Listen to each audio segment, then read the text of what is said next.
নমস্কার, কেমন আছেন সবাই? রূপার ঘরকন্নার নতুন একটি ভিডিওতে আপনাদের সবাইকে স্বাগতম। আজ শুক্রবার, বাজে এখন সকাল 8টা। তো বন্ধুরা, দেখতেই পাচ্ছ সকাল থেকে প্রচুর বৃষ্টি, একবারে এত বৃষ্টি বৃষ্টি অঝর নয়নে হয়েই যাচ্ছে একবারে। বৃষ্টি আর থামে না, জানি না আজকে সারাদিনই হবে নাকি কি জানি। আমরাও যখন ছোট ছিলাম এইভাবে যে বৃষ্টি হলেই আমরা আগে চান করতে লেগে যেতাম, বৃষ্টির জলে চান করে। এই দেখুন বৃষ্টির জলে কীরকম বন্যা হয়ে গেছে আমাদের পেছন দিকে, দেখুন মাঠ। আর 9 বছরকাল বন্যা হয়নি, কিন্তু এই বছর মনে হচ্ছে বন্যা হতে পারে। এই যে সকালের নাস্তা, পরোটা আর ঘুগনির তরকারি। এই যে আমাদের পুজো সোনা, ওর দাদা খেতে বসেছে আর ও তার পেছনে থেকে উকি মারছে শুধু। ভালো হয়েছে? পরোটা আলু তরকারি হলে আর কিছু চাইনি, হ্যাঁ, ভাত না হলেই চলবে। পরোটা আর আলুর তরকারি। চলায় গজা খাবি, চলায়। কেন না?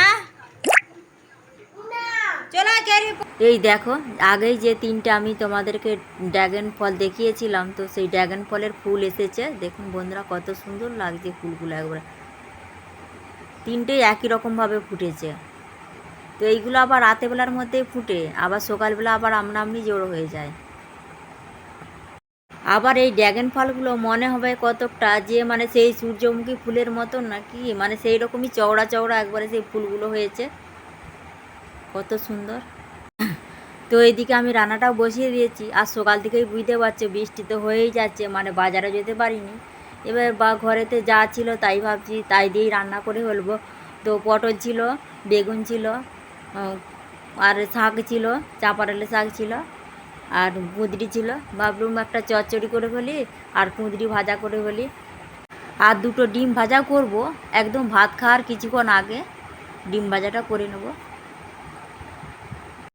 টানা 3-4 দিন বৃষ্টি হয়ে যাচ্ছে, বলো ঘর থেকেও বেরাতে পারেনি লোক বাবা, এত বৃষ্টি হচ্ছে। জানিনি কবে বৃষ্টি বন্ধ হবে।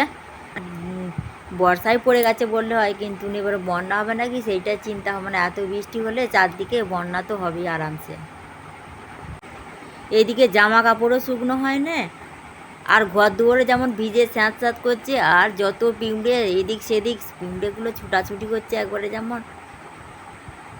আর পিঁমড়েগুলো বৃষ্টি হলেই শুধু ওরা আশ্রয় খুঁজে, কোথায় কি লোকের ঘরে কনে কনে কনে কনে সারাদিন ঘুরবে। আর টুক করে আমাদের ছোট বাচ্চাটা আছে, আবার তাকেই আবার বেশি করে টুক করে পিঁমড়েগুলো কামড়াচ্ছে, কাঠ পিঁমড়েগুলো। ভিডিওটা দেখার জন্য ধন্যবাদ। ভালো থাকবে, সুস্থ থাকবে, সাবধানে থাকবে। ফিরে আসছি পরে একটু ভিডিও নিয়ে।